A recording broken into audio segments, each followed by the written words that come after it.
I, the room feels so empty right now, Davey. It does. I'm a little sad. Why is that? 'Cause Matt's not here. Matt's gone. Man. Matt is gone. The straw that stirs the drink is gone. This is like a throwback episode. We're a couple weeks early to Darlington, I guess. And it's next weekend, not this weekend. How have you been, Davey? How have you been? I've been okay. Highs and lows, as always. Um, doing my best, hanging in there. Yeah. Sim racing when I can. Spending a lot of money registering vehicles and such. You got the Miata registered? No, I haven't had time to yet. It's Oh. crazy. It's crazy. The DMV is open exactly the amount of time That you're at that work? you're at work. It's just so weird how that works. We don't have the DMV. You don't have the DMV? What does that mean? We just have like an office called the Secretary of State's office. And like they do everything. And when I say everything, I mean like everything. So it's not just like Department of Motor Vehicles, it's like other stuff too. I guess we kind of have that too, but it's still called the DMV. Well, I was just, Not like Maryland, special. but like DMV. You know what I'm saying? Yeah. Not like the Beltway. Yeah. Not the Beltway, whatever that means. Interesting note, did you know the University of Maryland, in the heart of the DMV, hasn't recruited a college basketball player from that very rich talent pool there since like 2002? No, I really don't care about college sports. I just thought it was funny. That's maybe something that you could talk to Matt about, but Matt's not here and it's me. I like cars that go in circles, and then occasionally I like a good game of soccer. So unless you got soccer to talk about, I think the show should start soon. All right, let's go ahead and start the show. Welcome in, folks, to another episode of the Fake Racers podcast here on JTN2 or on your podcast platform. Hope you're enjoying our sweet sounds of our voices out there. As always, I'm Joe. I'm Davey. That's me. And we are your hosts. You can see Bristol's tail if you're watching in the background. He's kind of just chilling. Hey Joe, what mic are you selected on right now? You sound a little off. Do I don't know if it's the microphone, but I'm on this one. Really? Okay, never mind. It sounds like honestly, it sounds like your camera has a microphone that it's using. That's what it sounds like. Oh. You sound a little bit like echoey. Like let's go ahead and check that real quick. Yeah, it's fine. No one watches the video. No. I mean, here's the thing. The recording's picking up the right audio. It's just you wouldn't be getting the right audio. Okay, that's fine then. Whatever. Are you okay with it? I'm fine with it. Because it's probably... I'm looking at it right there. Looking at the little guy. Hey, you. I'm fine with it. Okay. Let's do it. All right. Well, we are back here for another episode of the Fake Racers podcast. I already did this part, so let's not go back. Talladega was this past weekend. It was an interesting 2 days down there in Talladega. Let's go ahead and we can start with Saturday. The ARCA race. Well, you can start with the ARCA race. We can talk about the ARCA race a little bit. There's hot air balloons apparently now are getting involved. Tony, was it Bredinger? Still doesn't know that she can full throttle it, I guess, is what I heard. Heard that involved in that big wreck that got oh my god, his name is slipping my mind. Who cares? Unfortunately, I do. I mean, he had to get cut out of the car. Had to go to the hospital. That's pretty bad. Yeah, well, didn't look like a young fella. It's a good thing he got surgery on that left leg. Maybe he'll use it next time. I'm pretty sure he was the one that got hit. Oh, really? Are you sure? I thought it was driving the 69. I thought the guy. Right? No. Yeah, isn't that the guy who hit though? ARCA driver cut from car. Let's look. Here we go. Yahoo, of course, always a great source. Yeah, it was Scott Melton was placed on a stretcher. Melton's car. Let's see.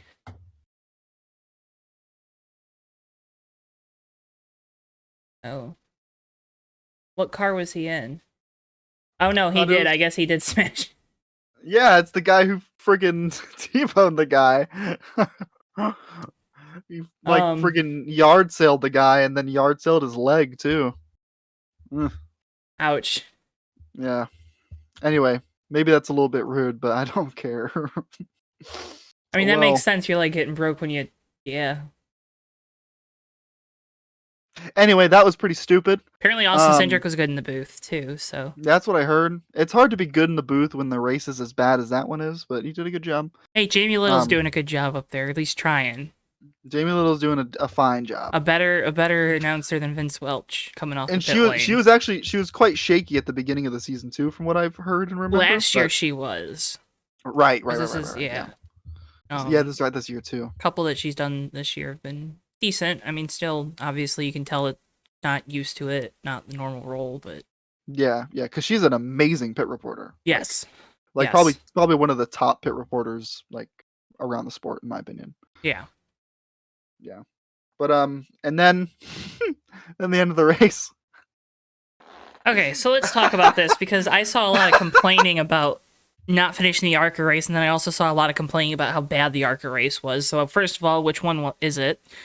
Second of all, I get the like Corey Haim obviously had some pretty pointed comments about how this isn't racing or yada yada yada, changing the rules, whatever. Drivers speak to get some clout with the fan base.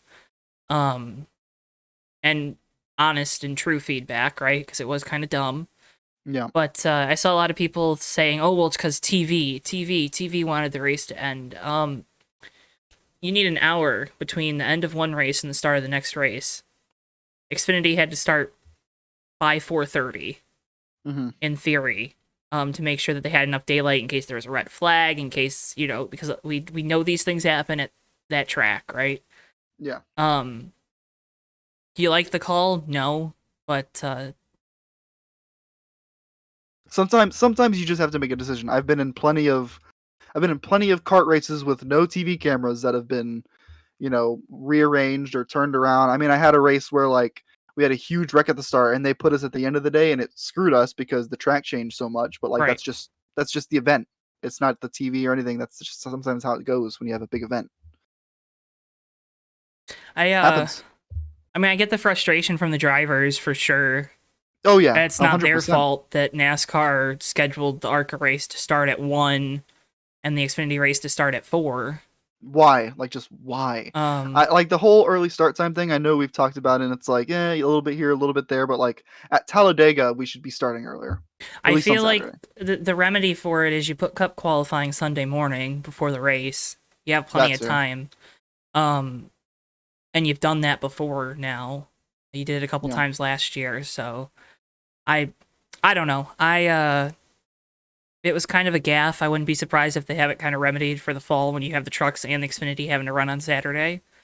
Yeah. It's kind of dumb for those teams to also be down there for 2 days when one of the days they're just running 2 laps, maybe only 1, maybe 2 on the track too. So, I mean, I don't know, because Cup guys I think had to get there. Were there Friday or Thursday, or not Friday or Saturday, for inspection, because there was a lot of talk about the cars with the UV light and the heat, kind of with the new, which is very interesting and very fun, and I encourage you to go look at it. I won't bore Davey with it. No. I kept up with a little bit on Twitter how the panels were. It wasn't that they were like they were bulging because they were expanding, right? Yeah. They were expanding and they were bulging in the frames they were in. Yeah, because like different types of composite materials have react more or less to UV light. It wasn't necessarily like the ambient heat, but the sunlight. Which is interesting, by the way, to me. Yeah. No, it's cool. It's cool. Yeah. It's almost like maybe they should have like a shaded room that the cars can trudge through, or maybe let them stay in their garage stalls until they have to go through tech. Yeah. Mobile tech station. Or just buy easy ups, Well, just go to Harbor Freight, buy like 8 easy ups. Wouldn't be surprised if every team has one by the summer. Yeah, honestly, it's probably just 4 crew members on each leg. Yeah, if it works and honestly, it's not windy, right? Like, yeah, it's better than 6 crew members with umbrellas. So it doesn't look as it looks dumb, but none of it has dumb. Yeah. But a very, very interesting little thing there in tech. But Xfinity race was very interesting, right? Larry Mack was back on top of the pit box for Jeffrey Earnhardt. Mack is back. A black number 3 car for Richard Childress Racing was on track at Talladega again, and it was an Earnhardt behind the wheel. Jeffrey did really well. Obviously, car qualified on pole. Managed to finish second in the race. I thought that was really cool. I didn't watch Race Hub tonight, and it sounded like they might have had a couple like a piece or two about it, because it sounded like Fox really is part of like the deal to let him call the race and stuff. Yeah. Because he was talking about it on his show that they really wanted to make sure they got a lot of content out of it. So it's that magical word, that content word, that everybody's chasing these days. But really cool. That was pretty cool, and I thought he had a really good shot to win. I think he made maybe one or two too many dumb moves down the backstretch on the white flag lap. Yeah, but I mean, what it is. How many times has he been in a position to win a race? And right, absolutely. Like that's all stuff you're gonna learn. Absolutely, and also if you don't have a spotter that's also experienced at calling super speedway races, that'll affect you a lot. Which I think I'm gonna get into a little bit with the cup finish. But we'll get to that.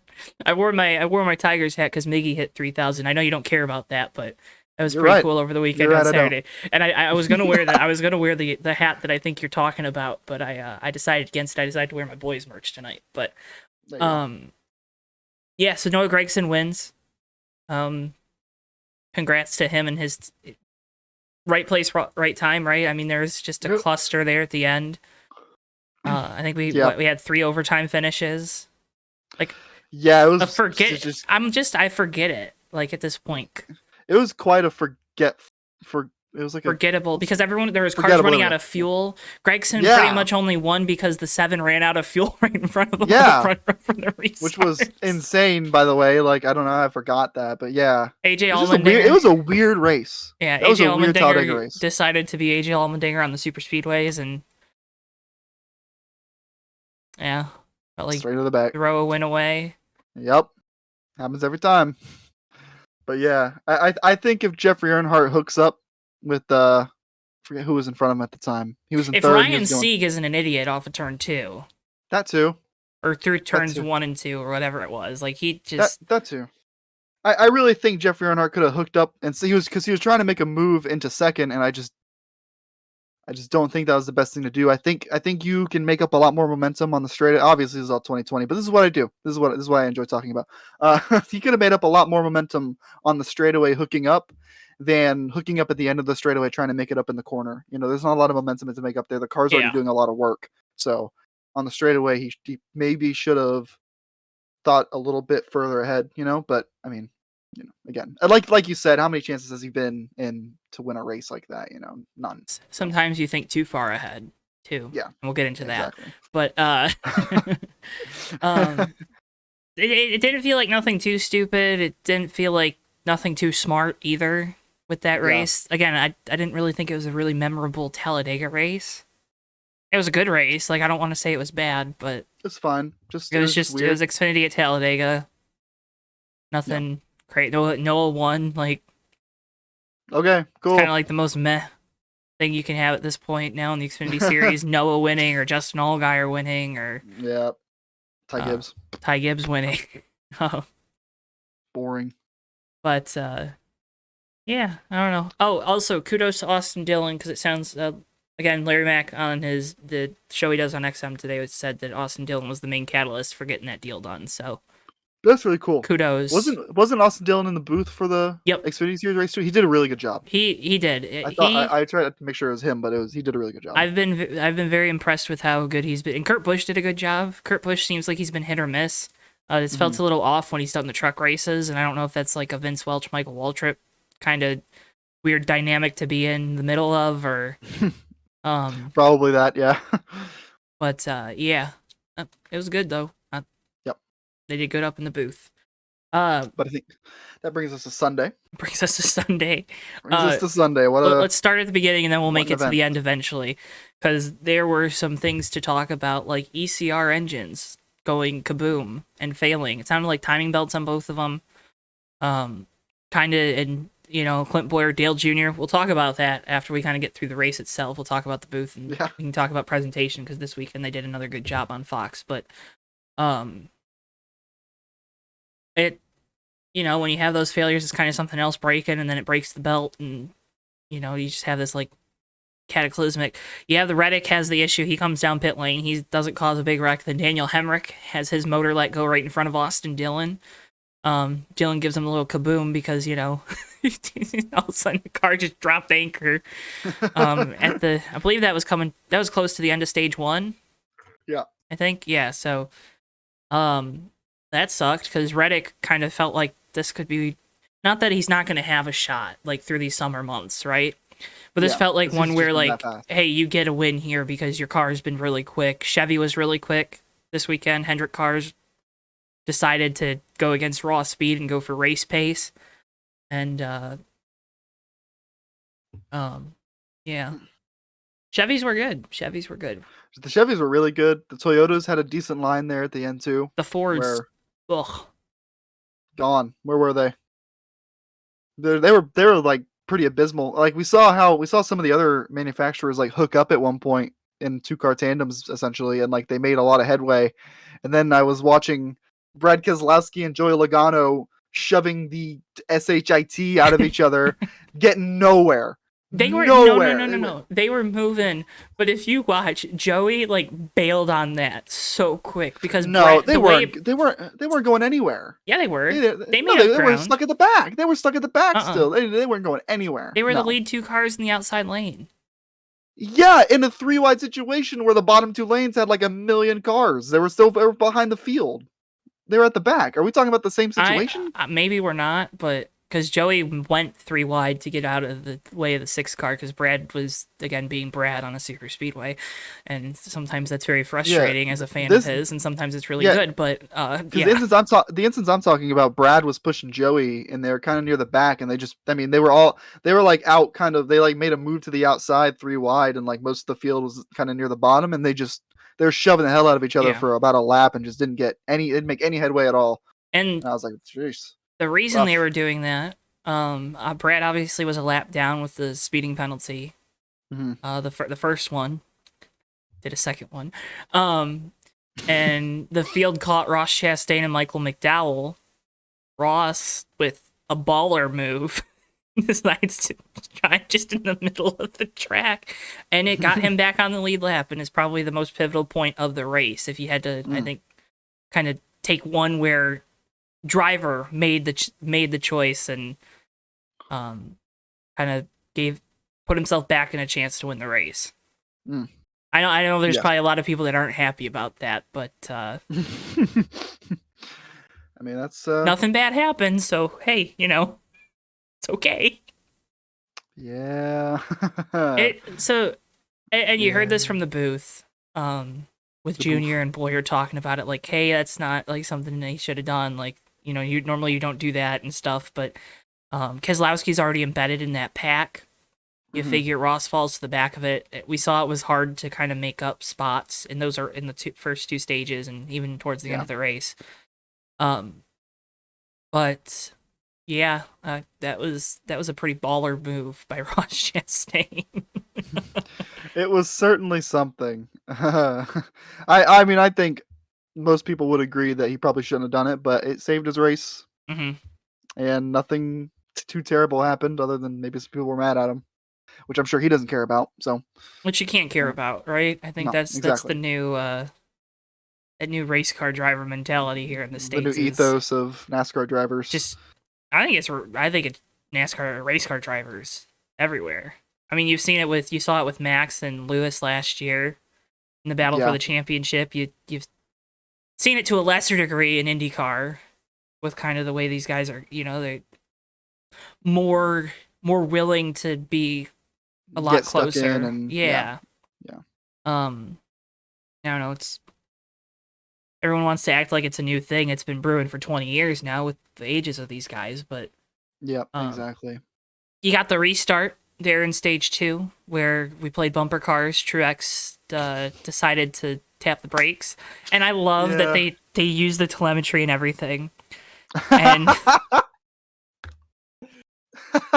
doing all the NR league admins proud out there, but oh man. So Truex is obviously, he's out in front on the outside lane. I think Byron was probably leading on the outside and got down, or Larson, whichever one of the two, because they did a pretty good job of choreographing their restarts there. Yeah. And Truex drags the brake to get back to Jones, and Logano gets to the back of Jones, and then Bubba gets in the back of Logano. Logano's in a sandwich, and bam, you got a big wreck. Which was really the only big wreck of the race, too. I mean, and there were a couple smaller incidents, but nothing. I mean, the wreck at the end was big-ish. It was big hits. Big hits, not like it wasn't a bunch of cars, which it was good. I know the group of people that I always say I saw people online know I'm talking about them at this point, but I don't want to do that to them. But to see people saying Joey didn't even try to turn the car back right after he smacked the wall and the steering was probably broke or the toe was probably out on the car, just that was hysterical. Like, why would he turn back in front of the field? Like, yeah, I luckily I didn't see that. The people I was hanging on Discord watching the race. And most people kind of understood, and at least that Discord, that like, oh, something must have broke because he just went straight down. That's crazy. People in voice understood. Yeah. These things happen. Hey, sometimes the brain doesn't communicate with the feet, Don't know why I chose those two. Yeah, that was a little weird. But anyway, the last lap. You want to get to this. You want to get to this. We're speeding through this to get to this for you. We're not speeding. We're not. We can stop. No. Okay. I really wanted Eric Jones to win. I like Eric Jones. Mm-hmm. But man, so what a blunder. Can I go through my probably slightly and if not a lot more biased review of that last before you probably give the more tempered description and opinion? Absolutely.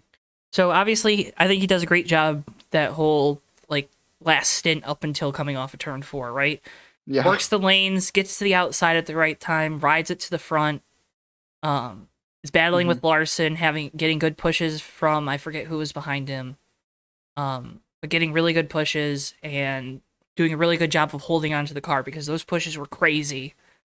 Especially whoever was in the outside line, because it felt like the inside line was the better line, and it didn't seem like anyone ever tried to go up next to the wall. It didn't we were on the bottom the whole race.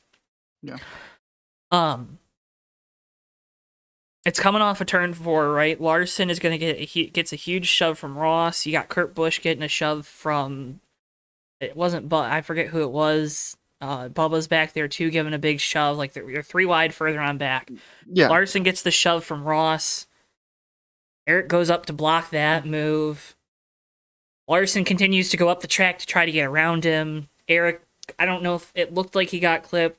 Looking back at it, he didn't get clipped, but kept going up and then kind of lost control of the car. So my assumption is he probably, yanked the wheel, and with the way the steering is so much more reactive now, that might have come up on him, and obviously Ross gets through to the bottom.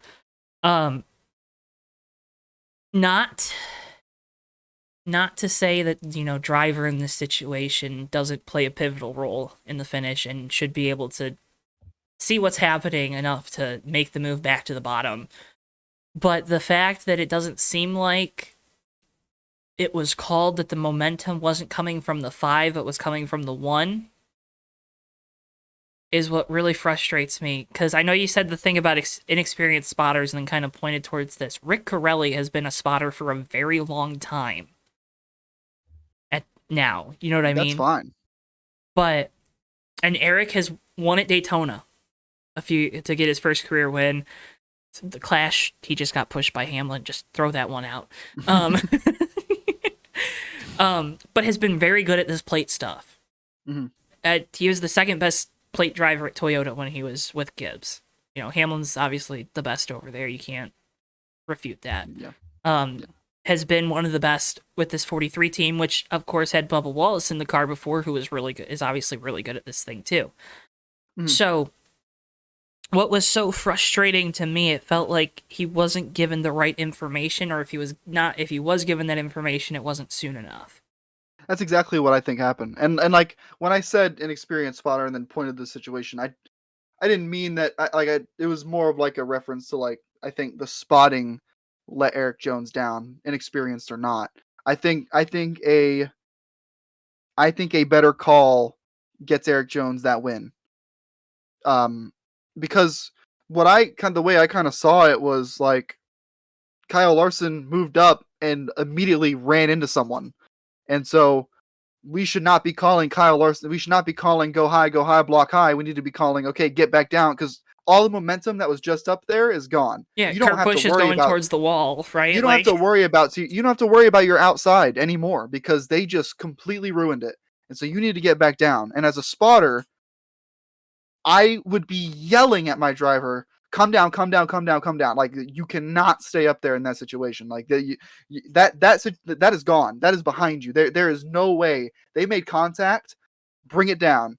And it's like just it like you can just kind of tell. You can like I can almost like obviously I haven't heard the audio. I don't know if anyone has, but like I don't it think looks Fox like ended up playing it, so because it looks like he's calling high all the way through the tri-oval. Eric Jones almost goes to the damn wall. yeah. And he didn't need to. He didn't need to at all because Kyle Larson was wrecking.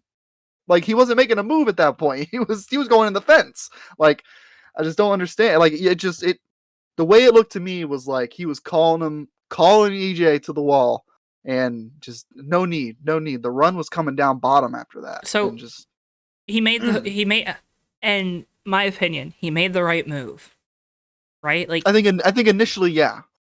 And then, yeah, exactly. The first block on Larson, and my philosophy has always been too, like, if you make a move, you get blocked, you don't get to make a second move. Because someone's coming behind you, and exactly why I say that happens, right? Kurt Busch has a big head of steam. He's going to try to get around Larson, because he's going to try to get around Jones, who now has kind of stalled out his momentum. Mm-hmm. And hindsight's 20/20, right? And again, like you said, I don't think Fox played the audio back. We're recording this on a Monday. Door Bumper Clear is always a very good podcast when it comes to this type of stuff. So it'd be interesting to hear what they say.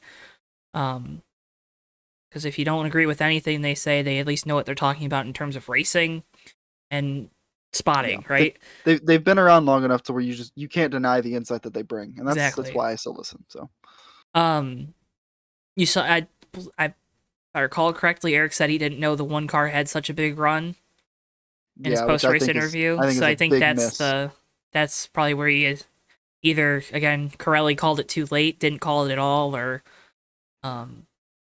because we act like the spotter is just like a being somewhere in the sky that tells them where everyone is. Like that spotter is a human and they make mistakes. Right, exactly. Too, so it not to say that Rick Corelli is a bad spotter or anything like that. I mean, very obviously he's not, right? Very obviously he's not. He's been around forever. So like people make mistakes, and it sucks because like moments like this, it's like I'm gonna equate this to soccer real quick. It's like your goalkeeper can be having an amazing game. If they stopping all these shots, if they make one blunder and you lose that game 1-0, it's the goalie's fault. It's the keeper's fault. It's all the keeper's fault. Yep. No one looks at the defenders, but and it is the keeper's fault. The keeper made a blunder, they made an error, and it's the same thing with like obvious, at least in our eyes, from a layman's perspective, an obvious kind of spotting error. It's like everybody's all the spotter, but that crap happens. So I don't think what we're saying is to point the finger, but just to explain the situation, right? Yeah. Like if you're gonna put blame on the 43 car not winning, and you have to assign it to one person, you assign it to the spotter. You don't assign it to the driver. You don't assign it to any other driver. Probably the spotter in this case, and that's very unfortunate. Didn't even get a top 5. I know. Which was very disappointing. I have not been that like negatively emotional. Like I've been emotional about races. I go back to the Talladega race last year. That was pretty cool. Yep. Go like Chase Briscoe winning. Obviously, I'm a fan of Chase Briscoe and stuff, but I wasn't like oh wow, like overjoyed by it. It was like okay, cool.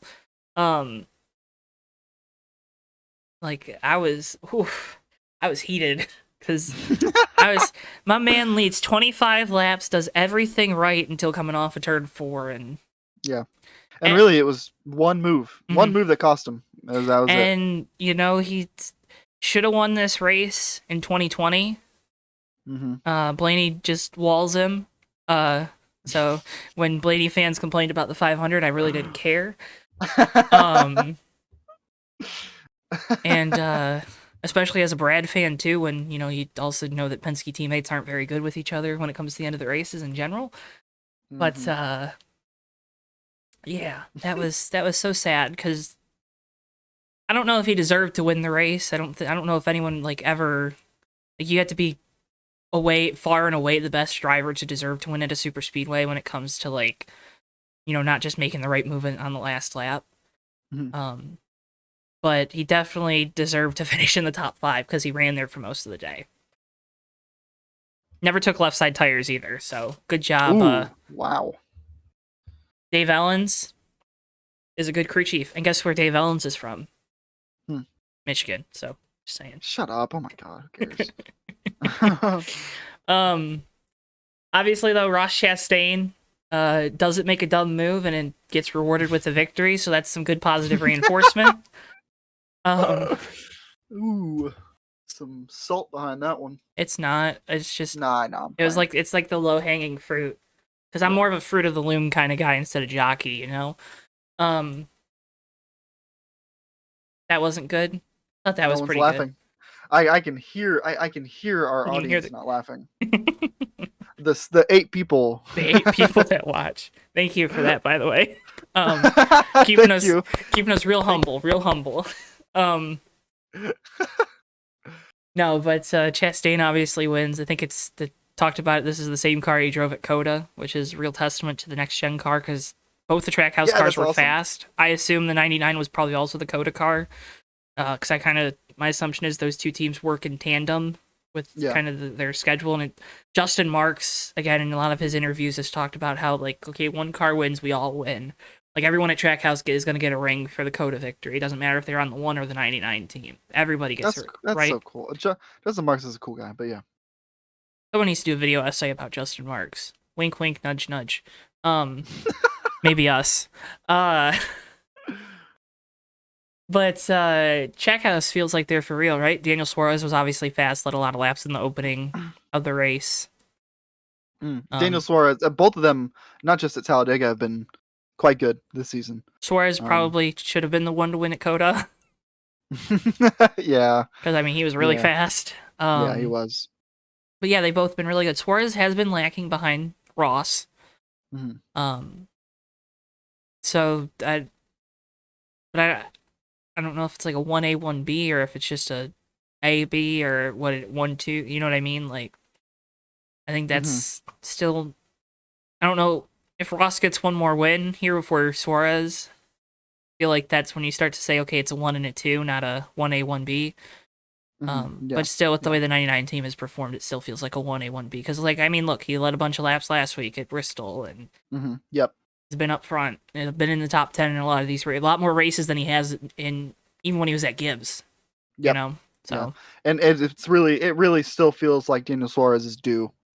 Given his speed this season. So can't wait to have 5 first-time winners this year. You know how freaking cool that would be? That'd be awesome. We only need 2 more. Has that ever happened? I assume so. The first year in NASCAR, probably, so. Okay, well, shut up. Okay, that's the dumbest thing I've ever heard in my life. You're the one that asked the question. So. Shut up. No. Dumb questions get dumb answers. Nope, there's no such thing as dumb question, only dumb people like you. Ooh. Gotcha. Maybe you should freaking... I'm not even gonna bleep that one, because I didn't say it. Yeah, I didn't say it. But a very good Cup Series race from Talladega. Very entertaining. I was on the edge of my seat. Don't know if that was because my driver was up front or what. Again, congratulations to Brad Keselowski for throwing the race away twice in the same race. Good job. Really proud of you. I actually and it's funny because yesterday I finally got my Kohler Generators t-shirt that I really liked. It has his car, and it's not a terrible looking race car shirt like some of the stuff is. And I wore it today, and didn't feel the same as wearing a 2-car shirt. I don't know what it was, but it didn't feel the same. But yeah, good Talladega race. Part of that was the presentation and the broadcasting. If you start with race day, once again, they had the stage. I see people saying, oh, Fox has made the fix. They listened to us. Again, remember, what did I say last week, Davey? You had Talladega, which is a marquee event. You had Bristol, which is a marquee event. And Dover is not. Correct. So would assume that that stage is probably gone this week. I hope it isn't, right? Like, I don't want that to be the case, but would assume that they don't elect to continue to do that. Maybe they do it for All-Star. Maybe they do it for the Coke 600. I think All-Star would be really cool because you obviously have the break in between the Open and the main. So you could do like a really cool show out on like the Fan Plaza. You have Chris Myers, maybe actually take Larry Mack out to the track and stuff. Yeah. You know, Michael Waltrip is really good in that type of stuff too, so. He is. I feel like Michael Waltrip gets too much hate, first of all. Second of all, I think he's underutilized for how good he could be. Look, he's tall, funny man. Laugh at him. And I would. That's what Fox does. I would laugh at him. But even that, I feel like is like a disservice to like he's like he's good with fans and he's good with crowds. Like I don't know why he's just so like, oh, let's have him do the Truck Series with Vince Welch. Ugh, which gross. Michael needs like a more. He needs a Mike Joy. He needed a Rick Allen. He needs structure. Yeah, he needs structure alongside him. And with Vince Welch's commentary is like a painting that got rained on. And that's because of his background with pit reporting. Yeah, obviously. You know what I mean? But... like you listen to oh my goodness, I'm forgetting Dave on NBC. Dave he's been a pit reporter like with TNT and ESPN and what's his name? Ooh. Hold on. I almost said Dave Despain and I was like, that's not correct. That's not it. Is it Dave Burns? Yes. Dave Burns. I knew exactly what you were talking about. Dave Burns is good. Has like the Lego person haircut and stuff. Yes. Yeah.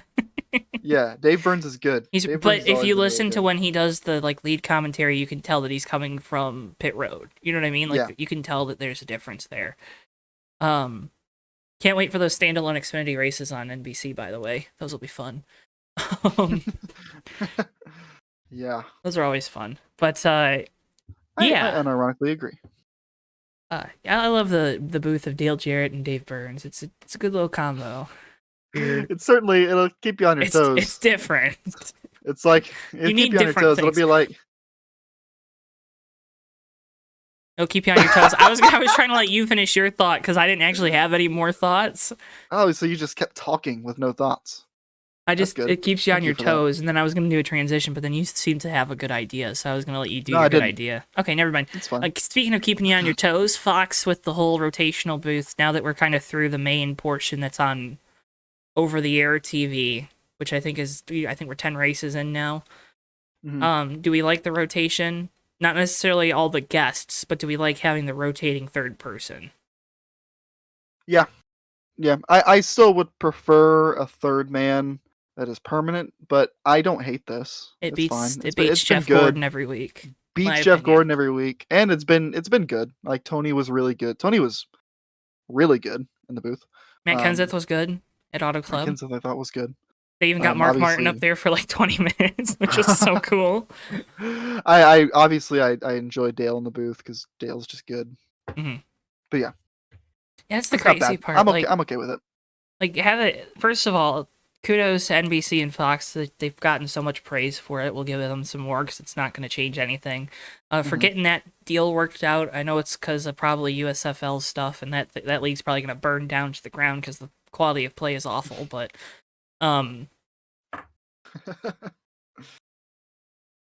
but kudos to both for kind of coming together, especially NBC kind of loaning Dale to them. Maybe NBC gets Mike Joy on loan at some point. That would be pretty cool. That'd be really good. The other just ship Rick Allen away for a day. Not ship him away, but like maybe put him at like a school desk in front of the booth so he can watch and learn. Rick Allen isn't bad, man. He's just different. Rick Allen is. No, I do like. I don't want to get into a whole talk about announcers right now. We got so much to cover. We'll talk about when we get to the NBC portion, because I'm sure he'll say something at some point that makes people go, "Huh?" Yep. And then we can also have Matt to be our generic NASCAR fan. Yeah, that just kind of says like generic speak. That's kind of like the hot mob take. But we need everything. that. We need that. We need that because we agree too often, I think. We do, and we kind of have weird opinions sometimes. I don't care. Even when we disagree, we have weird opinions. When we agree on the weirdest stuff. We even when we disagree, we still end up on the other side of like the general NASCAR fan base somehow. I don't understand. The general NASCAR fan base is like in the middle, and we're just like way over here off the screen. All the way out here doing whatever it is that we do. That's why we don't get any views. Because we don't pander like some of those other shows out there. We're interesting. Someone's gonna figure out that we're interesting soon enough. Speaking of, thanks. Booth was interesting though. Dale Jr. I had one more thought. Dale Jr.'s contributions to the sport. I think if you look at his career, he's already a Hall of Famer. But his biggest contribution will be his role in the media, whether it be you look at his podcast, the whole Dirty Mo Media thing with all the stuff that they do, content and podcasts, and then his role with NBC now, and hopefully when whatever happens with the media rights going forward after 2026, I believe, or this year, I forget, maybe it's 2024, but whenever the media rights change, and if NBC doesn't renew or re-up, hopefully Dale Jr. continues to do this job because he is very good at it. I can't agree more. I mean, there's really not much more for me to add. Dude even does a good job when they have him go to the Indy 500 or they go to the Kentucky Derby or go to the Olympics. Yeah. He is just good at it. And I've heard that from multiple people in the industry too. Like even when he was driving, like there was ever anything like that needed some form of like media talent, like they always wanted to get Junior because he was always so good at it. Like I've heard that from like multiple like media members, from people in, like people in the industry, like through various podcasts or whatever they listen to. But like they all say the same thing, that Dale was always like first pick, not just because he's popular, but because he's actually good at it. It helps that he's popular, but he's actually good at it. Yeah. But so good job, Fox. Probably your second or third to last really good presentation of a race, knowing how things will go and how the general consensus opinion will be, but good job. Proud of you. Proud of you for making the fixes. I'm telling you, next week it's going to be back to race day in the studio, and people are going to complain and whine and moan, oh, they did a stupid skit. Like, I'm sorry, they're trying stuff. I don't know what to tell you. Yeah. It didn't work. Oh, scary. Oh. Everyone's failed a test before. F1. Now I'm gonna be honest about this. Didn't watch a lap. Okay, that's fine. So we'll just kind of go over the general things. Verstappen won. I only watched like the last 10 laps, so I didn't. Our normal top tier F1 guy is out. Check out Disqualified. Go check out Disqualified. We'll get a new episode. I kind of like that it's exclusive. I like that it's like a little. It's not weekly. Like, who knows what's gonna happen? Like, I think it's cool. Verstappen wins, of course, Verstappen. And then Sergio finished second. So Red Bull won 2, Lando Norris third. Not a bad podium. Leclerc shoots himself in the foot. You're the dumbest idiot alive. Mamma mia, that stupid Ferrari meme with the pasta gun. Shut.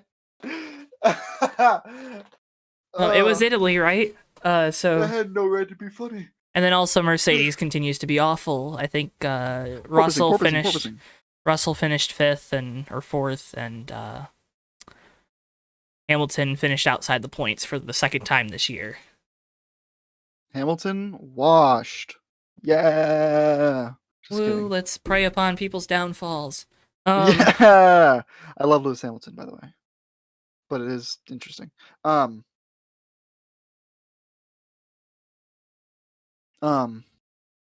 I just thought I got an email about a exam score coming back, and I got really scared. I saw your face. I was like, ugh. It ain't gonna be good. It wasn't. Something happened. We're heading to Dover. But no, we're just going to Dover. That's all that's We're heading happening. to the Dover Motor Speedway. Dover. Oh, that's weird. It is. That's weird. That's really weird. I don't like Got it. the generic logo and everything now. Ugh.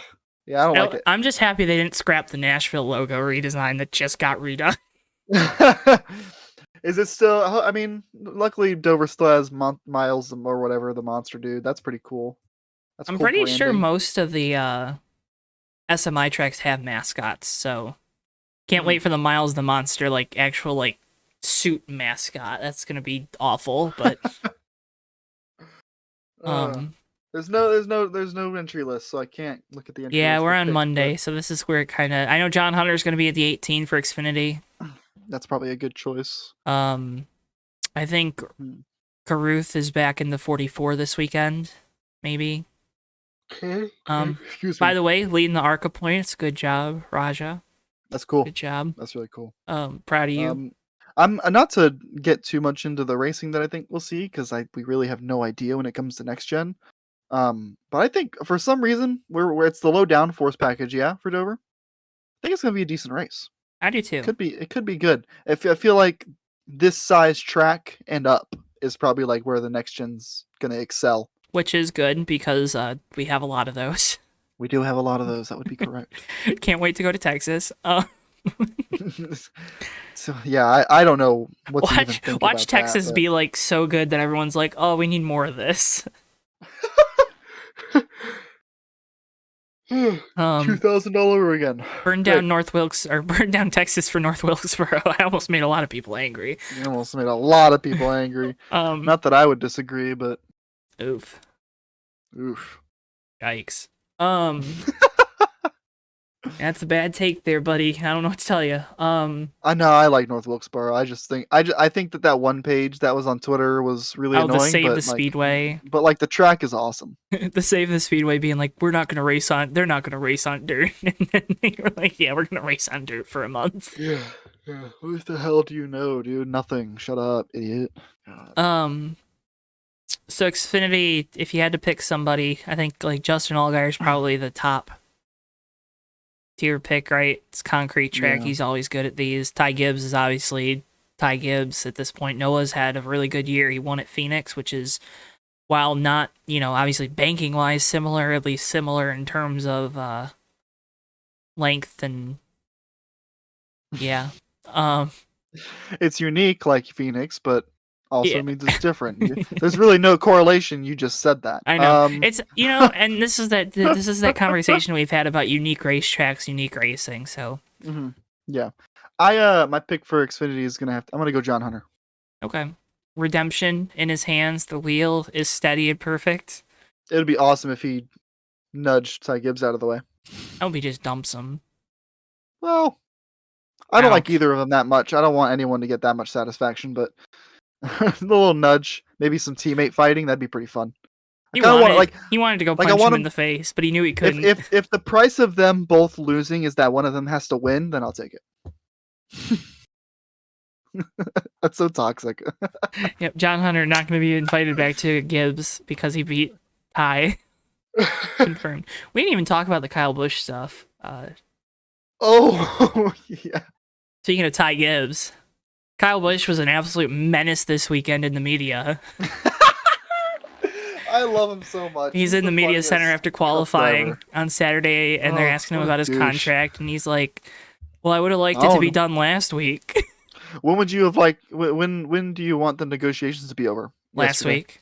Yesterday, yeah, whatever. Are you worried about it? Not really. Nope. What's the holdup? Ask Joe Gibbs. Ask Joe Gibbs. So what happens if you don't get a deal? I leave. Bye-bye.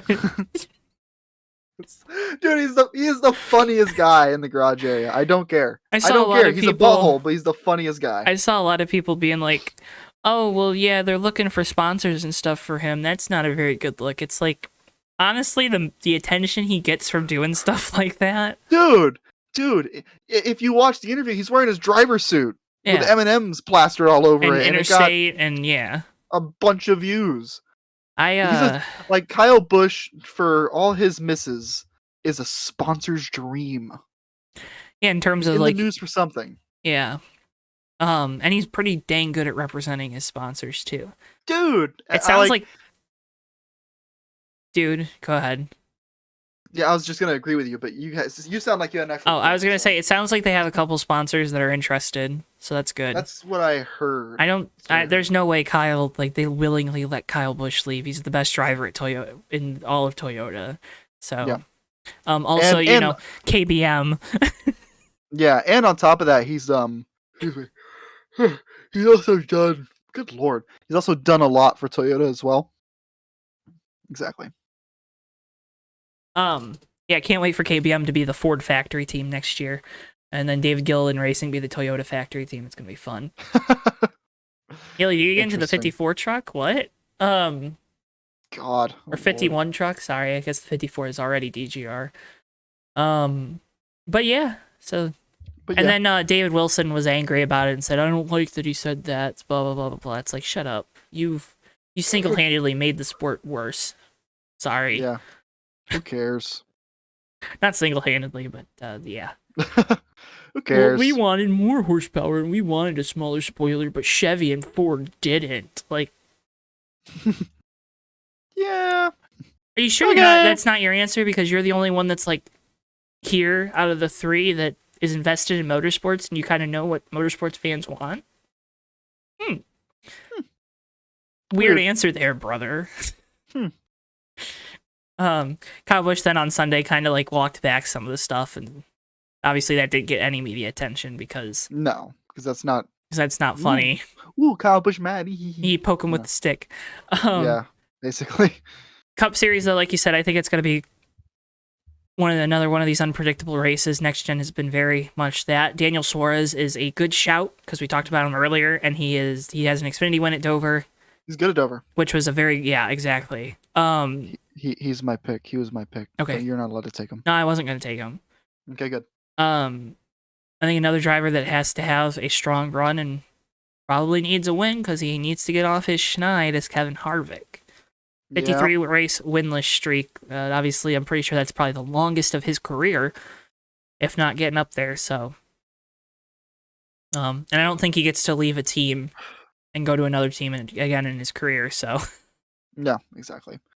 I feel like the Cup race might have some attrition too because Dover's a really high stress racetrack on the race cars usually. I'm good with it, man. I'm good with it too. Let's test these vehicles. Now it sucks because the teams don't have any. Teams don't have any like input on the parts and all that, but let's do it. These cars are going to be like everyone at the story at Darlington. The story at Dover is always the landing and takeoff. From entry and exit of the corner. It'll be really interesting to see how these cars handle that and who adapts to that the quickest. Because I feel like it's not going to be very easy to drive. What the ride heights look like. Yep, that too. Oh wow, yeah, that's going to be really interesting. Because if you want that car smashed against the ground, guess what you're going to be doing? Wearing out those parts a lot quicker. Mm-hmm. Because, I mean, every corner entry, when you get down into the corner, that's how it is at Dover. You get down to the corner, you land, you're going to be destroying stuff. Like, you're just going to be wrecking your car. Bye-bye, diffuser. Happy that you work, nice. But sad that we're going to have to see you go because of one track. Yeah, Harvick, I think, needs to have a good run. I look back again at kind of looking at Phoenix just because it's a similar track. Maybe even Richmond, but Chase Briscoe, Ross Chastain, Tyler Reddick. Chase Elliott's another guy that feels like he needs a win. Joey Logano, Ryan Blaney also fall into that camp of, the drivers that you feel like are good enough to win, need a win.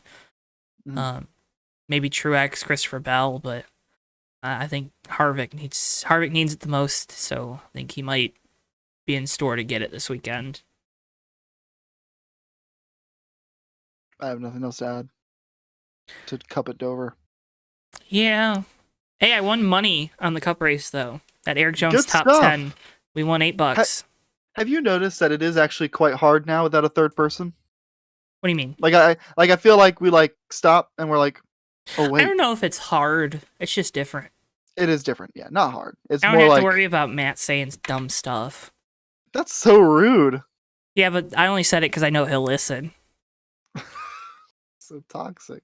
Well, we're toxic. You are gatekeep, and I'm gaslight. And we didn't have girl boss tonight. Matthew is girl boss. We missed our girl boss. So, anyways, that was the show. Remember, was the show. That's a solid one. I think so. Good. You want to laugh? If you want to help support us here on JTN, best way to do so, well, if we're on JTN too, is to make sure you hit the like button and subscribe on both channels. You can buy yourself some merch off the merch store. Again, looking into ways to get that fixed. Hope that you enjoyed this episode. Leave us a review. Follow the podcast. There's the Fake Racers podcast. That's a really good shot, Davey. Don't turn the cup any more than that.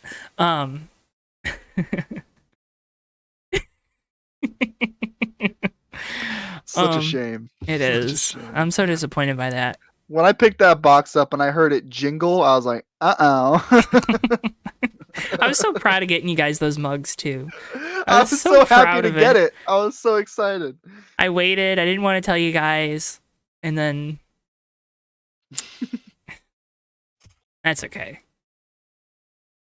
You got your Ryan Priest diecast though, so I'll just drink beer out of it or something instead. Well, you got to be careful. You don't want to cut yourself when you're inebriated. I'm not gonna.